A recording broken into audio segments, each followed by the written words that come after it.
Hello everyone, my name is Tushar Bharti. I hope you guys are doing well. So again, today I am going to discuss one new topic related to motion in a plane. I'm going to continue the lecture that I left for some time due to some reason because I was covering some other topics. Now again we are going to discuss it in a sequence manner. So I think that now nothing is remained. So today I am going to discuss one advanced level question which is of a little bit hard. I won't say that it is that much hard, but yes, it is of advanced level. It's basically not for the NEET aspirants. I don't think that they will ask this type of questions in NEET, but it's good for those who loves physics. Anyway, they can explore it. And apart from that, what I want to say is that I am going to discuss about motion in an inclined plane when the projectile is thrown from an inclined plane. So basically I'm not going to derive any kind of formulas there. What I am going to do is that I am just going to give you how to proceed if something comes up like that let's say that any projectile is thrown from an inclined. So how will you take that questions, and how are you going to take it up? So it's basically the approach that I am going to give you. So without any delay, let's begin. So this is the first question. Before that, I want to tell that I have covered all the things, that what is range, what is maximum height, what is trajectory, what is projectile. I hope कि आपको ये सब याद होंगे.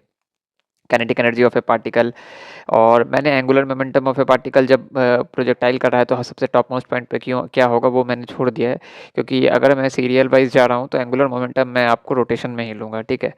Although आप निकाल सकते हो, अगर आपको फार्मूला याद है तो आर क्रॉस पी से आप निकाल सकते हो, R vector cross P vector. तो अगर टॉप मोस्ट पॉइंट का दिया है और मैं बोल रहा हूँ एंगुलर मोमेंटम फ्रॉम ओरिजिन, तो लेट्स से कि अगर ये पार्टिकल प्रोजेक्टाइल कर रहा है तो यहाँ से आप आर क्रॉस पी कर सकते हो. ये आर वेक्टर और पी वेक्टर क्या होगा आपका, तो ऑब्वियस है कि यहाँ पे सबसे टॉप मोस्ट पॉइंट पे पार्टिकल अगर प्रोजेक्टाइल कर रहा है तो उसके पास सिर्फ हॉरिजॉन्टल कंपोनेंट में वेलोसिटी होगा, और आर वेक्टर आप निकाल के डिटर्मिनेंट से निकाल सकते हो अगर जिनको आता है. अगर जिनको नहीं आता है तो you don't have to worry about it. In rotation I am going to take that thing also. So now ये क्वेश्चन सबसे पहले करते हैं. ये अच्छा क्वेश्चन है. बेसिकली इसमें कह रहा है कि body is projected up smooth inclined plane with a velocity v naught from the point A as shown in figure. Okay. Basically ये जो है v नॉट है. ठीक है. ये जो है v नॉट से यहाँ पे projected up. ठीक है. Smooth incline plane with from the point A as shown in figure. The angle of inclination is 45 degree. ठीक है. यहाँ पे कोई ऐसा इस तरह से नहीं इंक्लाइन किया गया, ये सीधा ऐसे रोल कर रहा है. ठीक है. इस तरह से, मतलब कि यहाँ पे आप बॉडी को ऐसे छोड़ दिए जो कि सीधा ऐसे गया है यहाँ ए से बी के बाद. ठीक है. The angle of inclination and top B of the plane is connected to a well of diameter 40 metre. So basically ये जो है बी है और ये जो है वेल है यहाँ पे, मतलब ये कुआं है. ठीक है. जिसका कि डायमीटर 40 मीटर है, ये जो दिया हुआ है. ठीक है. अब ये कह रहा है कि if body just manage to cross the well, what is the value of V naught. अगर बॉडी जो है जस्ट मैनेज किया, मतलब कि जस्ट यहाँ आया और बॉडी गिर गया है उसके बाद. ठीक है. तो इट मीन्स कि ये 40 मीटर जस्ट किसी तरह से क्रॉस किया है, वरना अगर हल्का सा भी कम रहता तो ये वेल में गिर जाता है. ठीक है. इसका कहने का अर्थ ये है. तो length of the incline plane is 20√2 metre. Basically ये जो ए बी है इसका लेंथ 20√2 है. ठीक है. एंड जी जो है आपको 10 मीटर पर सेकेंड स्क्वायर दिया हुआ है. तो आपको ये वी नॉट बताना है कि आप किस तरह से वी नॉट को यहाँ पे अपवर्ड प्रोजेक्ट करोगे इस ए बी इंक्लाइन पे कि ये जस्ट जो है क्रॉस कर जाए. तो बेसिकली सबसे पहले कुछ लोगों को कन्फ्यूजन होगा कि ये कुछ एंगल यहाँ से ले लेगा. नहीं. जब ये पूरा बोला गया है कि ये 45 डिग्री एंगल ऑफ इंक्लिनेशन और यहाँ से ये प्रोजेक्ट किया, तो इसका मतलब ये 45 डिग्री है. ऐसा नहीं है कि ये 45 डिग्री पे ऐसे कुछ जा रहेगा. ऑब्वियस है कि अगर यहाँ से अगर वो इंक्लाइन कर, अगर यहाँ से ये प्रोजेक्टाइल करना शुरू कर जाए तो ये ज़िंदगी में कभी भी पार कर पाएगा नहीं, कभी नहीं कर पाएगा ये वेल को. तो इसका मतलब इसका मोशन कैसा है, अच्छे से देखो आप. ये ऐसे है, ऐसे जा रहा होगा. ठीक है. फिर यहाँ पे ये प्रोजेक्टाइल करेगा, जैसे ही ये बी कॉन्टैक्ट को लीव करेगा यहाँ से ये प्रोजेक्टाइल करेगा और जस्ट यहाँ आके गिर गया. ठीक है. तो बेसिकली इसका प्रोजेक्टाइल मोशन, अगर मैं इसका डायग्राम बनाऊं अच्छे से, तो बेसिकली इसका प्रोजेक्टाइल मोशन कहाँ पे हो रहा होगा मैं आपको बताता हूँ नई डायग्राम में. तो बेसिकली इसका प्रोजेक्टाइल मोशन इस तरह से हो रहा है. यहाँ पे पार्टिकल आ जाएगा. ठीक है. इस तरह से चलते चलते चलते चलते यहाँ पार्टिकल आ गया.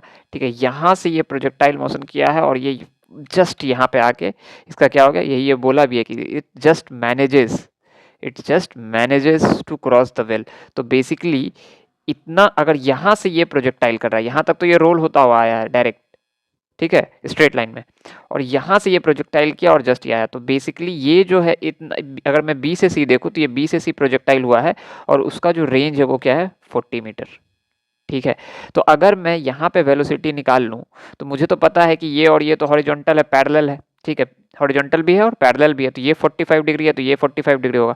तो अगर समहाउ मैं जब ये बी से कांटेक्ट लीव कर रहा होगा उस वक्त का मैं वेलोसिटी निकाल लूँ तो मुझे तो रेंज का फॉर्मूला आता है ना। लेट्स से कि अगर यहाँ पे वेलोसिटी v है, ठीक है, पार्टिकल का अगर स्पीड v है और वो 45 डिग्री है, तो रेंज क्या होता है u square sine 2 theta upon g, ठीक है। तो इस केस में थीटा क्या है, थीटा इज 45 डिग्री, तो मेरा रेंज क्या है 40 meter, 40 meter equals to u square sine 2 into 45 upon g, ठीक है। तो basically 40 equals to u square sine 2 into 45 sine 90, sine 90 is 1, तो यू स्क्वायर बाई जी, तो 40 into g is 10 because it has given in the question कि आपको g 10 लेना है, तो 40 into 10 equals to u square, ठीक है। तो यू स्क्वायर जो है आपका कितना आ गया 400, ठीक है। तो इसका मतलब u जो है आपका कितना आ गया 20 मीटर पर सेकेंड, ठीक है। यहाँ तक क्लियर है। तो अगर मैं मान लेता हूँ कि यहाँ पे v या लेट से कि u है कुछ स्पीड, तो अगर मेरे पास ये है तो u square sine 2 theta upon g होता है, यही तो रेंज है ना 40 मीटर। तो मुझे रेंज दिया हुआ है, मुझे u मिल गया, यहाँ से u कितना मिला 20 मीटर पर सेकेंड, लेकिन आपको u नहीं फाइंड करना है, आपको ये v नॉट फाइंड करना है। तो अब यहाँ पे असली चीज़ शुरू होता है, इसको मैं फिर से बना रहा हूँ। अब मैं ए और बी का बना रहा हूँ। यहाँ तक तो समझ में आ गया कि मैंने क्या किया, ए बी और इस तरह से हुआ, ठीक है। तो ये मैंने बोल दिया कि ये प्रोजेक्टाइल था तो ये 40 मीटर था, ठीक है। यहाँ पे ये 45 डिग्री एंगल है तो ये भी 45 डिग्री होगा। तो यहाँ पे जो था इसका वेलोसिटी कितना था u विच इज़ 20 मीटर पर सेकेंड, ठीक है। यहाँ तो मैंने निकाल दिया। अब यहाँ पे जो ये v नॉट है ये कितना होगा, अब इसको देखते हैं। तो लेट से कि ये इंक्लाइन है, ठीक है। तो लेट से कि अगर यहाँ पे अगर ये कुछ भी पार्टिकल जिसको कि आपने थ्रो किया उस पर ग्रेविटी इस तरह से लग रही होगी mg, लेट से मास गिवन नहीं है लेकिन मास मैं मान लेता हूँ m, ठीक है। ये 45 डिग्री है, ठीक है। तो ग्रेविटी का अगर कंपोनेंट लो आप तो एक कंपोनेंट इधर आएगा, एक कंपोनेंट इधर आएगा। इसको मैं एक बार हाईलाइट कर देता हूँ आपके लिए। एक कंपोनेंट इधर आएगा, ठीक है, एक कंपोनेंट इधर आएगा, एक कंपोनेंट इधर आएगा। क्लियर है। तो आई होप कि ये सब चीज़ें आपको आता होगा कंपोनेंट बनाना। तो ये ग्रेविटी है, तो मैं बोल रहा हूँ ये 45 डिग्री है, ठीक है। तो ग्रेविटी तो हर वक्त नीचे ही लग रही है ना, और हर वक्त उसका क्या हो रहा होगा कंपोनेंट हो रहा होगा, तो ये भी 45 डिग्री होगा। तो ये कितना हो गया जी कॉस 45 और ये कितना हो गया जी साइन 45, ठीक है। ये सब आपका क्लियर होना चाहिए क्योंकि ये वेक्टर में ये सब कवर होता है कंपोनेंट कैसे लेना है, ठीक है। तो इधर जो लग रहा होगा जैसे लेट से कि मैं इंक्लाइन अगर बनाऊं, ये इंक्लाइन है 45 डिग्री का, ठीक है। मैं कलर चेंज करना चाहता हूँ। तो यहाँ पे क्या लग रहा होगा जी साइन 45, ठीक है। और इधर क्या लग रहा है जी कॉस 45 डिग्री। क्लियर है। तो यहाँ जी कॉस 45, यहाँ जी साइन 45 और आपका वी नॉट इस डायरेक्शन में है, ठीक है। तो बेसिकली इस वी नॉट को कौन सा एक्सेलरेशन डिस्टर्ब कर रहा है, ये वाला, राइट। क्योंकि ये जो ग्रेविटी है इसको नॉर्मल अगर आप एनएलएम पढ़ोगे तो अच्छे से समझ में आएगा, इसका कुछ तो मास होगा। तो इस पे एम जी कॉस 45 लग रहा होगा, उसको आपका इस बॉडी के द्वारा जो इस इंक्लाइन के द्वारा प्लेन के द्वारा इस बॉडी पे नॉर्मल लग रहा होगा, नॉर्मल रिएक्शन। वो हम एनएलएम में पढ़ाऊंगा मैं आपको, तो आपको ज़्यादा क्लियर होगा। बस आप फिलहाल के लिए जानो कि इस ग्रेविटी का जी कॉस 45 का कोई काम नहीं है इस वी नॉट को रिटार्ड करने में। क्यों? क्योंकि जिसके अलोंग लगेगा वो उसके एंटी पैरेलल लगेगा तभी वो रिटार्ड करेगा, और उसके अलोंग लगेगा मोशन इन स्ट्रेट लाइन में। मैंने आपको बताया था कि अगर वेलोसिटी इधर है और एक्सेलरेशन इधर है तो ये वेलोसिटी को सपोर्ट करेगा, और वेलोसिटी इधर है और एक्सेलरेशन उसके एंटी पैरेलल में, तो वेलोसिटी को वो क्या करेगा रिटार्ड करेगा। इसका कोई रोल नहीं होने वाला, ठीक है, यहाँ पे, ठीक है। And it will be supported by normal, right, ठीक है। क्लियर है यहाँ तक। तो बेसिकली ये वी नॉट से जा रहा है, जी साइन 45 इस पे लग रहा है निगेटिव डायरेक्शन में एक्सेलरेशन, और फाइनली ये जाते जाते जाते जाते कितना मीटर तक गया 20√2, क्योंकि इस लेंथ ऑफ इंक्लाइंड ये ए बी दिया हुआ है आपको 20√2, राइट। यहाँ पे ये 20√2। तो बेसिकली ये कह रहा है आपका ये सवाल एक इजीली सा एक सवाल ऐसा बन गया कि आपका जो ये वी नॉट से जा रहा है इस पे ग्रेविटी लग रही है कितनी जी साइन 45 डिग्री की, और ये वी नॉट पार्टिकल जो है ये कितना डिस्टेंस कवर किया 20√2, ठीक है, यहाँ से अगर मैं मान लूँ तो ये 20√2 मीटर कवर किया और यहाँ जाके इसका वेलोसिटी कितना बन गया है 20 मीटर पर सेकेंड। तो आपको वी नॉट दिया हुआ है, 20 मीटर पर सेकेंड दिया हुआ है, स्पीड दिया हुआ है, एक्सेलरेशन दिया हुआ है, तो आप निकाल सकते हो, बिल्कुल निकाल सकते हो। कौन से फॉर्मूला लगाओगे? लेट्स से कि ये फाइनल वेलोसिटी है, तो v square minus U square equal to 2as लगा सकते हो, जहाँ पे कि आपका v जो है 20 मीटर पर सेकेंड बन जाएगा, ठीक है। u जो है आपका v नॉट बन जाएगा, a जो है आपका माइनस ऑफ g साइन 45 बन जाएगा, बिकॉज इस डायरेक्शन को मैं पॉजिटिव मान रहा हूँ, तो ये वाला डायरेक्शन क्या हो जाएगा? Negative, right. तो g sine 45 is nothing but minus of g/√2, ठीक है। और s आपका क्या हो जाएगा? मैं इधर से यहाँ कवर कर रहा हूँ, तो s भी मैं पॉजिटिव मानूंगा, नीचे से ऊपर की तरफ इस डायरेक्शन में मैं जा रहा हूँ, तो ये प्लस 20√2 हो जाएगा, राइट। तो s जो है आपका 20√2 हो गया। तो आप इसमें पुट कर दो ना, तो v कितना हो गया? v स्क्वायर हो गया 400 minus of v naught square equals to 2 into minus of 10/√2 into 20√2, right. तो ये इसको अगर आप इधर ले आओ तो 400 प्लस ऑफ ये √2, तो √2 से कैंसिल हो गया, ये कितना हो गया आपको? 2 2 ज़ा 4 40 400, 400 plus 400 equals to v naught square, ठीक है। तो 800 is equals to v naught square, right. तो v naught equals to 400 into 2 में लिख सकता हूँ, तो v नॉट इक्वल्स टू कितना हो गया? 20√2 मीटर पर सेकेंड। सो यही आपका आंसर है, 20√2 मीटर पर सेकेंड। तो आप v नॉट क्या बोलोगे? 20√2 मीटर पर सेकेंड होना चाहिए, तभी जाके ये इस वेल को ये क्या करेगा? ईजिली क्रॉस कर जाएगा, ठीक है, जो कि जस्ट मैनेज है। अगर 20√2 से कम रहा तो ये कभी भी नहीं करेगा, ठीक है। क्लियर है यहाँ तक? तो आई होप कि ये आपको समझ में आएगा। तो थोड़ा सा टिपिकल था इसमें, इतना भी कुछ टफ नहीं था, आपको जानना था बस कि यहाँ पे कुछ बच्चे होते हैं कि यहीं से प्रोजेक्टाइल लगाना शुरू कर देते हैं। अरे भाई यहाँ से लगाओगे तो ये ज़िंदगी में कभी क्रॉस नहीं करेगा, ठीक है। तो आपको मानना ही पड़ेगा कि ये यहाँ तक आया है और उसके बाद ये प्रोजेक्टाइल किया है, ठीक है। तो यही चीज़ इसमें कैचिंग था, बाकी तो इसमें मुझे नहीं लगता कि that much anything left here.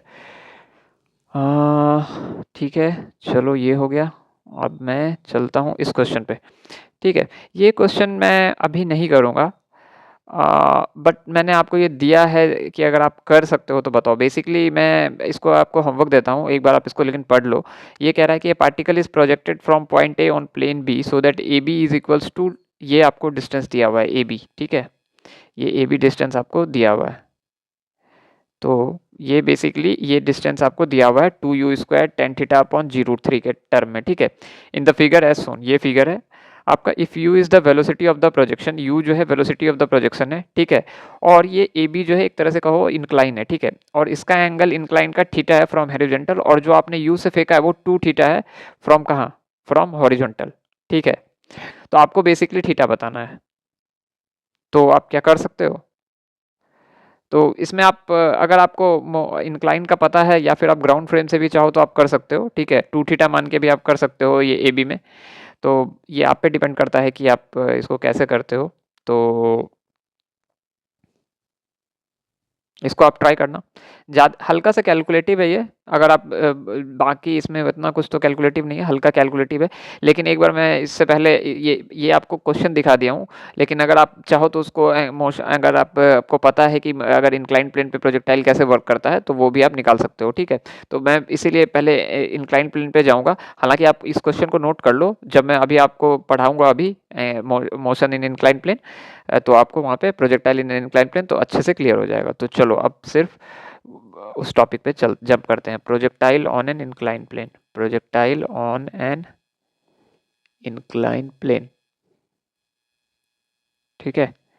तो ये क्या कह रहा है? Projectile on an incline plane. तो लेट्स से कि आपका कोई एक इंक्लाइन प्लेन है, ठीक है, जो कि 45 डिग्री, लेट्स से कि किसी भी थीटा डिग्री इंक्लिनेशन पे है फ्रॉम ग्राउंड, फ्रॉम हॉरिजॉन्टल। ये हॉरिजॉन्टल है, ठीक है। ये आपका इंक्लाइन प्लेन है, ठीक है। तो थीटा डिग्री पे है, और यहाँ से आपने लेट्स से कि u at an angle alpha, alpha is from incline, ठीक है।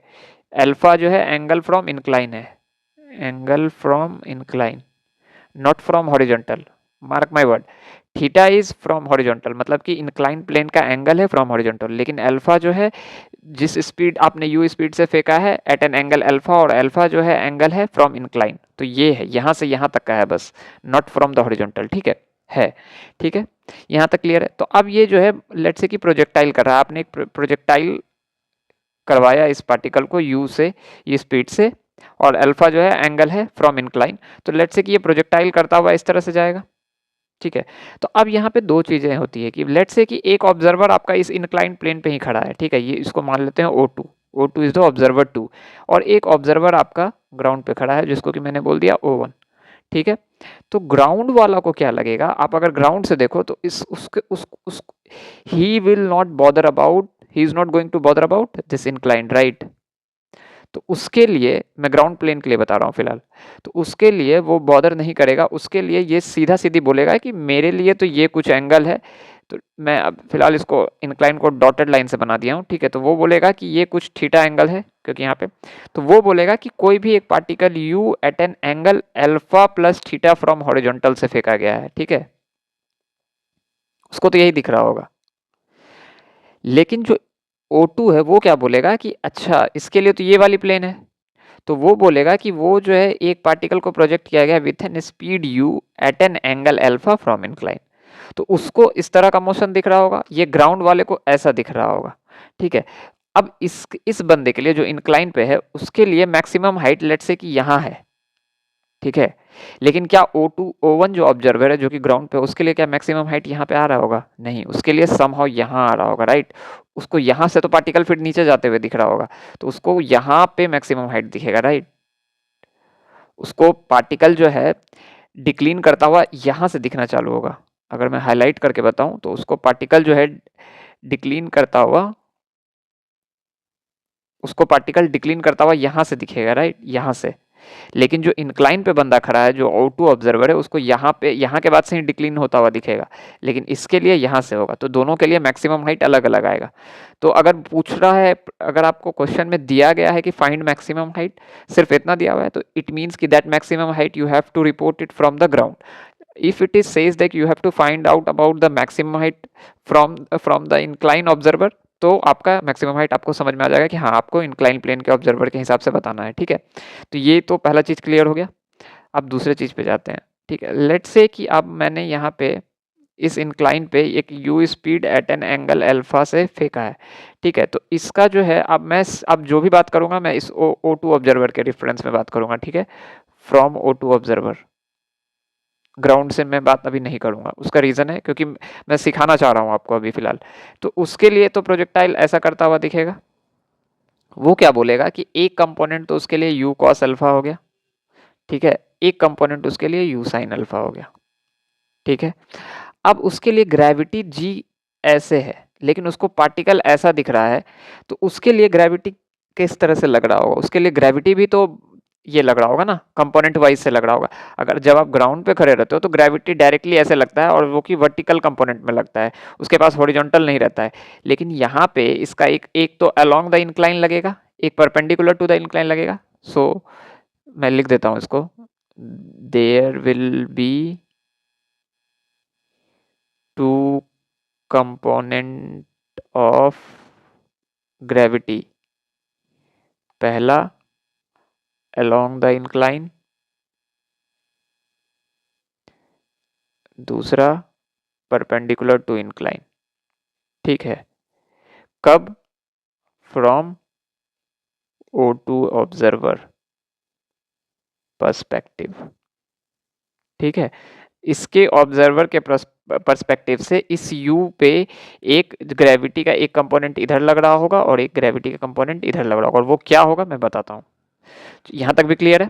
चलो, तो अब ग्रेविटी पे आते हैं। तो ये इंक्लाइन तो थीटा एंगल पे है फ्रॉम हॉरिजॉन्टल, तो यहाँ पे ग्रेविटी लग रही है, ठीक है। तो एक component perpendicular to the incline हो गया, एक एक अलोंग द इंक्लाइन होगा। अब ये मत बोलना कि इधर क्यों लगेगा, क्योंकि सीधा बात है आपको कंपोनेंट लेने आना चाहिए। तो ये थीटा है तो ये भी थीटा हो जाएगा। तो जब भी आप कंपोनेंट लोगे तो एक इधर बनेगा which is G cos theta, ठीक है, और एक एक इधर बनेगा which is G cos theta, और एक इधर बनेगा which is G sine theta. I hope कि आपको कंपोनेंट आता होगा, इसीलिए ये मत बोलना कि इधर क्यों नहीं लगा, ठीक है। इधर कभी नहीं लगेगा, ठीक है, जब भी लगेगा इधर लगेगा। तो एक जी कॉस थीटा हो गया, एक जी साइन थीटा हो गया। तो अब इसमें अच्छे से आप नोटिस कर सकते हो। तो यू एक्स जो है इनिशियल स्पीड अलोंग इंक्लाइन में मान रहा हूं, ठीक है। यू वाई जो है initial speed perpendicular to incline, ठीक है। ए एक्स जो है acceleration due to gravity along incline, ठीक है। और a y acceleration due to gravity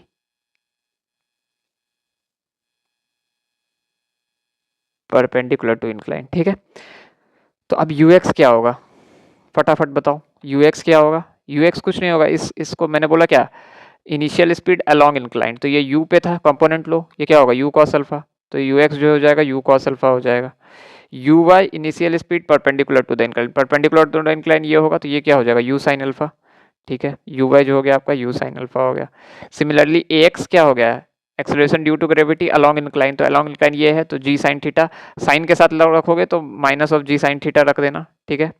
और ए वाई क्या हो जाएगा, ये भी नीचे की तरफ जा रहा होगा, ये परपेंडिकुलर टू द इंक्लाइन, तो ये क्या हो जाएगा, minus of ji cos theta, ठीक है। तो अब आप यहाँ से सब कुछ तो निकाल सकते हो ना, आपको u मिल गया, ए एक्स मिल गया, तो ये मिल गया। तो अगर मैं लेट्स से कि अगर मैं इसका, अगर मैं मान लूँ कि टाइम ऑफ फ्लाइट निकालना चाहता हूँ, ठीक है। तो सबसे पहले अगर मैं टाइम ऑफ फ्लाइट निकालूँ, तो यहाँ पे टाइम ऑफ फ्लाइट क्या होता है कि जब ये सब यहाँ से आके यहाँ तक में इसको कितना समय लगा, ठीक है।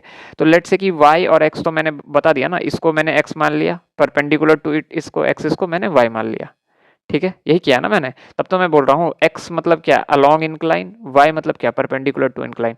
तो इसको मैंने x मान लिया पॉजिटिव में, इसको y मान लिया पॉजिटिव में, इसको मैंने निगेटिव x मान लिया, ठीक है। और इसके जस्ट अपोजिट क्या हो जाएगा, एंटी पैरेलल में माइनस निगेटिव ऑफ y, ठीक है। क्लियर है? तो अब मैं बोल रहा हूँ कि टाइम ऑफ फ्लाइट निकाल लो, ठीक है। टाइम ऑफ फ्लाइट, तो मुझे नहीं पता कैसे निकालना है। अब कुछ के बच्चे क्या होते हैं कि फार्मूलाज याद करते हैं, यहाँ फार्मूलाज याद करने से कुछ नहीं होने वाला है। आपको आना चाहिए कि आप कैसे निकाल सकते हो। अगर आपको लिखने आ गए ये सब चीज़ें तो आप आराम से कर सकते हो, चाहे कैसा भी हो, क्योंकि even though if these type of questions ask in competitive exam, तो वहाँ पे आप ये मत कहना कि नहीं फार्मूलाज याद होना चाहिए, किसी को याद नहीं रहता है, आपको आना चाहिए, ठीक है। आपके बेसिक्स अगर क्लियर है तो आप कर ले जाओगे क्वेश्चन, ठीक है। तो बेसिकली अब यहाँ पे क्या कह रहा है कि मुझे नहीं पता है टाइम ऑफ फ्लाइट क्या फार्मूला क्या है, लेकिन मुझे ये पता है कि टाइम ऑफ फ्लाइट मतलब कि यहाँ से ए से बी के जाने में कितना समय लगा। तो मुझे इतना तो पता है कि इसका डिस्प्लेसमेंट जो है अलोंग वाई कितना होगा, ज़ीरो, क्योंकि ये कहीं यहाँ से यहाँ गया, फिर से यहाँ वापस ही आ गया, ठीक है। तो डिस्प्लेसमेंट अलोंग वाई क्या हो गया, इसका ज़ीरो, ठीक है। तो मुझे डिस्प्लेसमेंट अलोंग वाई तो पता है कि जीरो है, तो एस वाई जो है ये ज़ीरो है, ठीक है। अब मुझे वी वाई नहीं पता है, ठीक है। और मुझे क्या नहीं पता है, मुझे टाइम ऑफ फ्लाइट बताना है, ठीक है। तो एक चीज़ तो मुझे पता है कि V Y equal V S Y equal to U T plus of half A T square में लिख सकता हूँ। मैं नेक्स्ट स्लाइड में आ रहा हूँ, ठीक है। तो मैं S Y vector equal to U Y vector T plus of half A Y vector T square लिख सकता हूँ। ये क्या है मेरे पास, ज़ीरो, तो ये तो ज़ीरो हो गया। यू वाई क्या है, देखो यहाँ यू वाई क्या है, यू साइन अल्फा, तो u sine alpha t plus of half A y क्या है, a y is minus of ji cos theta, ठीक है। तो minus of ji cos theta t square, ठीक है। तो यहाँ पे आप अगर इसको इधर लेके चले जाओ तो ये वाला कंपोनेंट माइनस में, तो ये प्लस हो जाएगा, तो g cos theta t square by two equals to you sine alpha t, ठीक है। तो ये टी से ये स्क्वायर खत्म हो जाएगा, तो ये g cos theta t equals to two you sine alpha, ठीक है। तो यहाँ से टाइम ऑफ फ्लाइट आपको आ गया two you sine alpha upon G cos theta, ठीक है। आया? तो अगर आप बेसिकली देखो तो आपका टाइम ऑफ फ्लाइट आ गया, यही है। तो अब क्या है कि यहाँ पे बहुत बच्चे फार्मूला याद करते हैं, तो इसी तरह से आप अदर फार्मूलाज भी निकाल सकते हो, मैक्सिमम हाइट निकाल सकते हो, रेंज निकाल सकते हो, तो मैं उसमें नहीं जा रहा हूँ, ठीक है। तो आप ये सब खुद से भी निकाल सकते हो, ठीक है। तो ये इसमें ऐसा कुछ था नहीं, बेसिकली मुझे यही बताना था कि आप किस तरह से यहाँ पे अप्रोच करते हो, ठीक है। तो बेसिकली आपको समझ में आया होगा, ठीक है।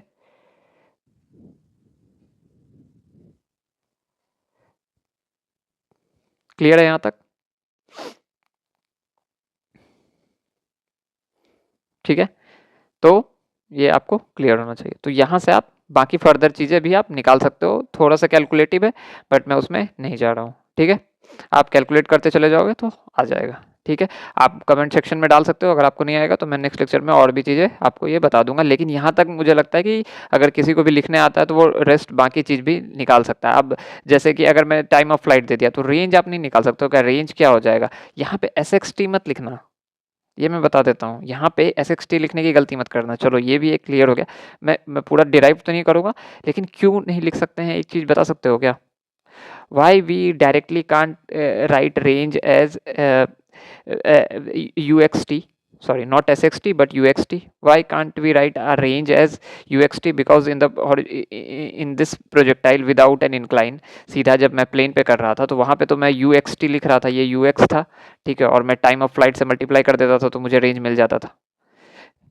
क्यों? क्योंकि यहाँ पे along x इस केस में कांस्टेंट था, but in this inclined, what do you think that this u cos alpha is going to remain constant from for its entire journey? Do you think so? क्या आपको लगता है कि ये जो u cos अल्फा है ये पूरे इंटायर जर्नी में यहाँ से यहाँ तक में ये कांस्टेंट रहने वाला है? नहीं। क्यों? क्योंकि इसको रिटार्ड करने के लिए इसके जस्ट एंटी पैरेलल में एक एक्सेलरेशन है which is ax, and this ax is what? This ax is acceleration due to gravity along incline and which is what? Minus of g sine theta. So अगर आपका यहाँ पे ux है इस direction में तो आपका ax इसके अपोजिट में है और वो minus of g sine theta है। ठीक है, तो वो आपको क्या करेगा? आपकी वेलोसिटी को रिटार्ड करेगा। तो आपकी जो वेलोसिटी अलोंग एक्स है इस केस में कांस्टेंट नहीं है, तो आप रेंज बराबर UXT नहीं लिख सकते हो। आपको सिमिलरली यहाँ पे भी यही फॉर्मूला लगाना है, लेकिन टी को आप यहाँ डायरेक्टली ये पुट कर सकते हो। ठीक है, आप क्या फॉर्मूला लगाओगे? Range equals to UXT plus of half AXT square vector form में। ठीक है, और t उठा के यहाँ पुट कर दो। UX आपको पता है और AX भी पता है जो कि यहाँ दिया हुआ है। ठीक है, तो वहाँ से आपको रेंज निकल जाएगा। तो आई होप कि आपको ये सब चीज़ें आती होंगी, आप आसानी से कर सकते हो। ठीक है, क्लियर है यहाँ तक? यहाँ तक कोई दिक्कत नहीं है? चलो ठीक है। नाउ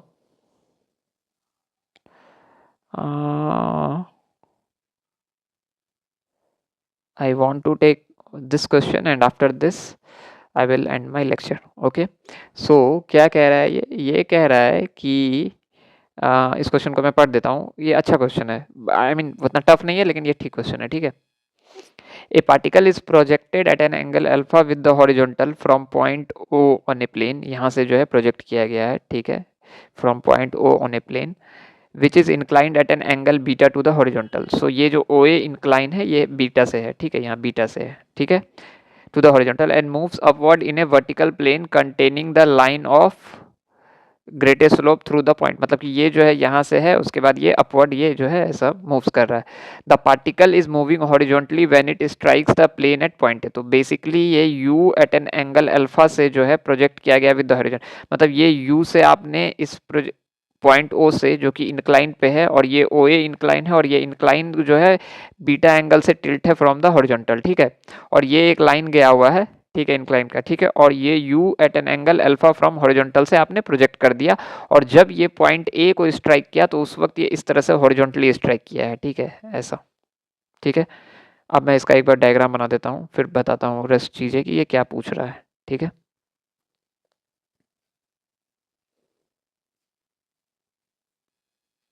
चलो, तो बेसिकली ये क्या कह रहा है, इसका मैं ट्रेजेक्ट्री बना देता हूँ आपके सहूलत के लिए। ये इस तरह से हिट किया है। ठीक है, यहाँ जाते वक्त ये हॉरिजॉन्टली हो गया है, ये यही कह भी रहा है। देखो, with the horizontal from point A on a plane. ठीक है, the greatest the particle is moving horizontally when it strikes the plane at point A. तो पॉइंट ए पे जैसे ये स्ट्राइक किया तो ये हॉरिजॉन्टली मूव किया है। ठीक है, तो ये इस तरह से है। ठीक है, व्हेन इट स्ट्राइक्स मतलब स्ट्राइक्स करते वक्त ये हॉरिजॉन्टली मूव किया है। ठीक है, ये है बेसिकली इसका ट्रेजेक्ट्री। ठीक है, कोई दिक्कत नहीं है। तो अब ये सारे ऑप्शंस दिए हुए हैं कि time taken to reach point A कितना लगा। ठीक है, मैक्सिमम हाइट कितना लगा, हाइट ऑफ द पार्टिकल क्या होगा, हॉरिजॉन्टल डिस्टेंस क्या होगा, अल्फा क्या होगा। तो सबसे पहले maximum height of the particle यहाँ पे देखो। तो सबसे पहले तो ये इंक्लाइन है, इंक्लाइन वालों के लिए तो मैक्सिमम हाइट यहाँ होगा। लेकिन क्या ये बोला है कि आपको इंक्लाइन प्लेन के ऑब्जर्वर से बताना है? नहीं बोला है। तो इसका मतलब ग्राउंड प्लेन से बताना है। सबसे पहला पॉइंट ये क्लियर होना चाहिए। ठीक है, फिर हॉरिजॉन्टल डिस्टेंस OB आपको बताना है कि ये हॉरिजॉन्टल डिस्टेंस OB क्या होगा। ठीक है, अब फिर अल्फा और बीटा के बीच में कुछ एंगल का रिलेशन है वो बताना है। ठीक है, आप देखो सबसे पहले मैं मैक्सिमम हाइट ही फाइंड करता हूँ। एक बात बताओ, ये इंक्लाइन प्लेन के ऑब्जर्वर से मत देखो इसको, सबसे पहले आप देखो बीटा एंगल पे है ये, इसको आप देखो ग्राउंड फ्रेम के ऑब्जर्वर से, ठीक है, और ये अल्फा फ्रॉम द हॉरिजॉन्टल फेंका गया है। तो ग्राउंड फ्रेम के लिए तो ये तो इस तरह से जाएगा ना, ये बोला है कि हॉरिजॉन्टली हिट किया है, ठीक है। इट इज सेइंग कि while hitting the plane A, striking the point A, it is hitting horizontally, ठीक है।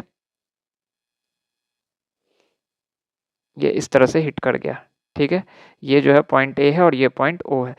तो अब ग्राउंड फ्रेम का बंदा अगर मैं ऑब्जर्वर से देखता तो उसको मैक्सिमम हाइट यहाँ कुछ दिखता, लेकिन जब ग्राउंड फ्रेम का बंदा दिखेगा देख रहा होगा तो उसको मैक्सिमम पॉइंट हाइट तो यही दिख रहा होगा ना। क्यों? क्योंकि अगर आप किसी भी प्रोजेक्टाइल को ग्राउंड फ्रेम से देख रहे होते हो तो उस वो हॉरिजॉन्टल सबसे टॉप मोस्ट पॉइंट पे उसका वेलोसिटी क्या होता है, सिर्फ हॉरिजॉन्टल ही तो रहता है, वर्टिकल तो जीरो हो जाता है ना। तो अगर मैं किसी भी u at an angle theta से फेंक रहा था प्रोजेक्टाइल को तो सबसे टॉप मोस्ट पॉइंट पे सिर्फ u cos थीटा था, और वो कहाँ था, वो हॉरिजॉन्टल डायरेक्शन में था, वर्टिकल में तो नील था, ठीक है। तो वो हॉरिजॉन्टल ही तो था सिर्फ। तो ये भी तो इस तरह से ही दिखेगा ना, ये कैसा दिख रहा होगा, ये इस तरह से बेसिकली दिख रहा होगा। तो अब मैं जब यहाँ से ग्राउंड फ्रेम से देखूं, ऑल्दो मैंने इस डायग्राम को थोड़ा सा ठीक से बनाया नहीं है इसीलिए उतना विजुअलाइज नहीं हो रहा है, लेकिन अगर मैं इसको और भी इस तरह से दूं, यहाँ हॉरिजॉन्टल, तो अब क्लियर है, ठीक है। ये हॉरिजॉन्टल है,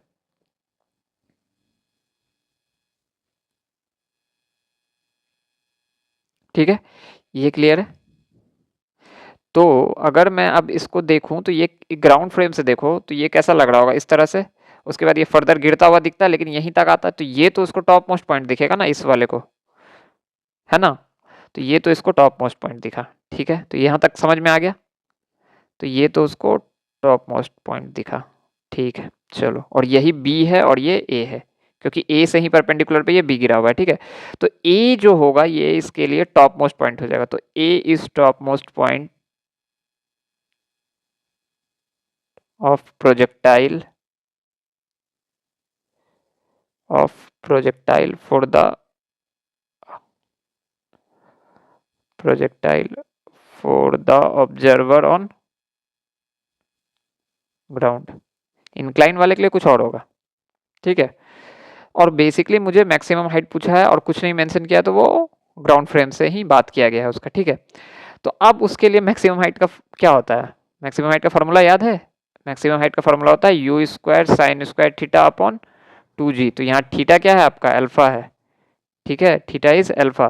तो पुट कर दो ना, u तो यू ही रहेगा क्योंकि u से फेंका गया है, और angle alpha from horizontal, and theta क्या होता है, theta is angle from horizontal, angle from horizontal, और इस केस में एंगल फ्रॉम हॉरिजॉन्टल क्या है, अल्फा। ये अल्फा है ना, ये अल्फा है, और यहाँ इंक्लाइन प्लेन जो है हॉरिजॉन्टल से बीटा टिल्ट पे है, ठीक है। तो u square sine square alpha upon 2g जो हो गया आपका मैक्सिमम हाइट हो गया। तो ये you square sine square alpha upon 2g, तो ये ऑप्शन तो करेक्ट हो गया जी आपका, ठीक है। अब time taken to reach point A, तो ये मैक्सिमम हाइट है ए का, ये तो मैंने फाइंड कर दिया। तो अब मैं सब चीज़ ग्राउंड फ्रेम से ही करूंगा, ऑल्दो जो आप इंक्लाइन प्लेन से अगर देख भी रहा होगा जो ऑब्जर्वर, उसको ओ से ए जाने में जितना समय लगेगा वही सेम टाइम आपको ग्राउंड ऑब्जर्वर से भी लगेगा। टाइम यूनिवर्सल है, ठीक है, टाइम चेंज नहीं होने वाला है, ठीक है। तो इसीलिए टाइम तो चेंज नहीं होने वाला है, तो मैं ग्राउंड फ्रेम से ही देखूंगा, और मुझे पता चल चुका है कि ए जो है क्या है, वो मैक्सिमम पॉइंट है, टॉप मोस्ट पॉइंट है, और लेट्स से कि मैक्सिमम हाइट पे है वो, ठीक है। तो मुझे पता चल गया है कि ए जो है टॉप मोस्ट पॉइंट है, और मैं एच निकाल चुका हूँ। एच निकालने का मतलब मैं ए बी निकाल चुका हूँ, ठीक है। तो ये मैक्सिमम हाइट भी निकल गया, और यही जो है आपका ए बी के बराबर होगा, इसको भी आप मार्क कर लो, ठीक है। क्लियर है ना ये ए बी के बराबर ही होगा ना, क्योंकि मैक्सिमम हाइट क्या होता है, ग्राउंड से टॉप मोस्ट पॉइंट का डिस्टेंस। तो ग्राउंड तो ये रह गया आपका, टॉप मोस्ट पॉइंट ए है, तो डिस्टेंस निकल गया ना, तो ये बराबर ए बी भी होगा, ठीक है। यहाँ तक क्लियर है। अब देखो, अब मुझे पता है कि ए टॉप मोस्ट पॉइंट है, तो मैं जानता हूँ कि सबसे टॉप मोस्ट पॉइंट पे ग्राउंड से जाने के टाइम को क्या बोलते हैं, time of accent, and time of ascent is total time of flight by 2। पता है ना ये चीज, ये सब सिंपल प्रोजेक्टाइल में मैंने बताया है, time of ascent equals to time of descent which is total time of flight का 2, या फिर two time of ascent equals to time of descent बराबर टोटल टाइम ऑफ फ्लाइट, ठीक है। तो टाइम ऑफ एसेंट हुआ आपका। तो टाइम ऑफ एसेंट मतलब आपको यही सबसे टॉप मोस्ट पॉइंट पे, और लेट्स से कि पॉइंट ए पे, तो पॉइंट ए क्या है आपका, टॉप मोस्ट पॉइंट है, तो टॉप मोस्ट पॉइंट पे जाने के टाइम को क्या बोलेंगे। अगर मैं ग्राउंड फ्रेम पे ऑब्जर्वर को रखा हूँ तो उसके लिए ए टॉप मोस्ट पॉइंट है, तो टॉप मोस्ट पॉइंट पे जाने के टाइम को क्या बोलते हैं, टाइम ऑफ एसेंट। तो time of ascent is total time of flight by 2। तो टोटल टाइम ऑफ फ्लाइट क्या होता है, time of flight is 2u sine theta by g. तो आप लगा दो यहाँ पे, तो 2u sine theta is your alpha by g, ठीक है, and t by 2 will be u sin alpha by g. So your time of ascent is u sin alpha by g. So this is the time to reach point A. तो u sin alpha by g है, yes. So this is also a correct answer. ठीक है। Now आपको ये horizontal distance पूछा है OB का, तो मैं सिर्फ सीधे अभी ग्राउंड फ्रेम से ही सॉल्व करूंगा, तो कुछ बच्चे इंक्लाइन प्लेन से करने बैठ जाएंगे, ठीक है, इसमें यही कैचिंग पॉइंट है। तो अब इसको देखो, ये टॉप मोस्ट पॉइंट है, ये आपका प्रोजेक्टाइल ऐसा ऐसा करके हिट कर दिया यहाँ पे, ठीक है, और यहाँ से ये पॉइंट O और ये A है और ये B है, ठीक है। तो अब एक बात बताओ, अगर ये हॉरिजॉन्टल प्रोजेक्टाइल में, अगर मैं नॉर्मल प्रोजेक्टाइल ले रहा होता ग्राउंड से, ये टॉप मोस्ट पॉइंट है आपका A, ये O है पॉइंट, तो यहाँ से अगर ये B है तो ये क्या है, और ये यहाँ मान लो लेट्स से C है, तो अगर ये range OC is the range, तो OB is what, R/2, right. क्योंकि टॉप मोस्ट पॉइंट जो है उसका आप ग्राउंड से और उसका फिर पॉइंट ऑफ प्रोजेक्शन से डिस्टेंस निकालो उस पॉइंट का, तो वो आपका हाफ ऑफ द रेंज देता है ना। तो अगर मैं ग्राउंड ऑब्जर्वर के लिए देखूं तो ग्राउंड ऑब्जर्वर क्या बोलेगा कि अरे ये तो सबसे टॉप मोस्ट पॉइंट पे चला गया ए के लिए, और फर्दर ये यहाँ से आधा डिस्टेंस ले लेता, ठीक है, तो ये यहाँ से यहाँ तक का डिस्टेंस को क्या बोलता, रेंज बोलता। लेकिन हमको यहाँ से यहाँ तक का निकालना, तो ओ भी क्या हो जाएगा, R/2, range by 2, right. Clear है ना, आई होप कि क्लियर होगा। इसको यहाँ देखो, अगर ये पूरा जाता तो ये रेंज होता, ये यहाँ तक गया तो ये क्या हो जाएगा, रेंज बाई 2 ही तो होगा। तो आपको R/2 रिपोर्ट करना है, तो OB is nothing but R/2। So OB is R/2। मैं एक नेक्स्ट स्लाइड में ले लेता हूँ उसको, ठीक है।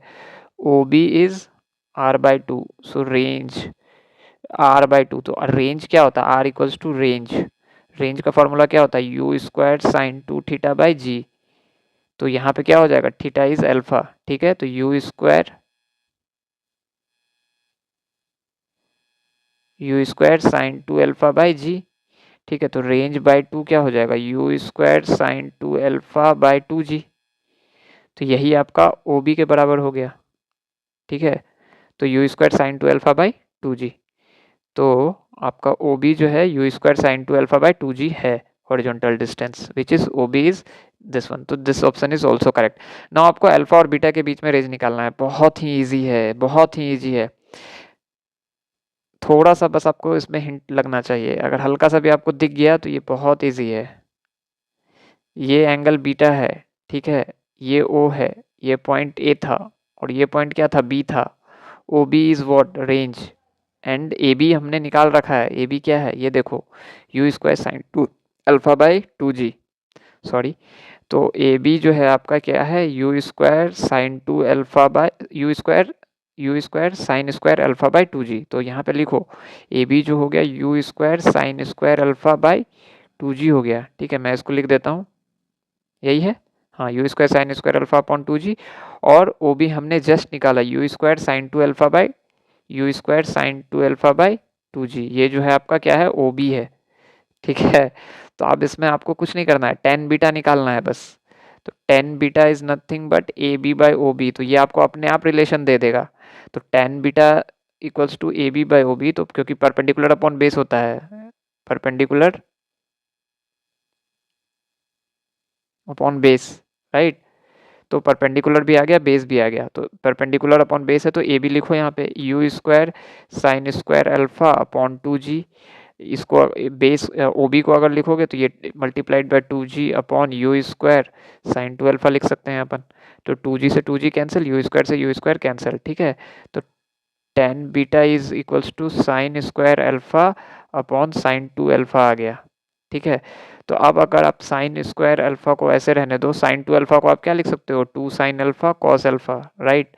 तो साइन अल्फा से यहाँ से एक स्क्वायर कैंसिल, तो टेन बीटा जो हो गया आपका क्या हो गया, sine alpha upon 2 cos alpha, right. तो 2 tan beta is equals to tan alpha, ठीक है। तो alpha equals to tan inverse of 2 tan beta हो गया। तो ये आपका alpha equals to tan inverse 2 tan beta आ गया। तो ये आपका आई थिंक ऑप्शन में था, हाँ, alpha equals to tan inverse 2 tan beta.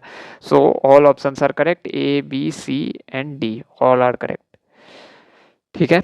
तो आई होप कि आपको ये भी समझ में आया होगा। तो अब मैं ये क्वेश्चन करूँगा तो नहीं, लेकिन मैं आपको एक बार फिर से दिखा देता हूँ। तो अब आपको मैंने इंक्लाइन प्लेन पे प्रोजेक्टाइल भी बता दिया, ठीक है। नॉर्मल प्रोजेक्टाइल भी आपको आता है, ठीक है।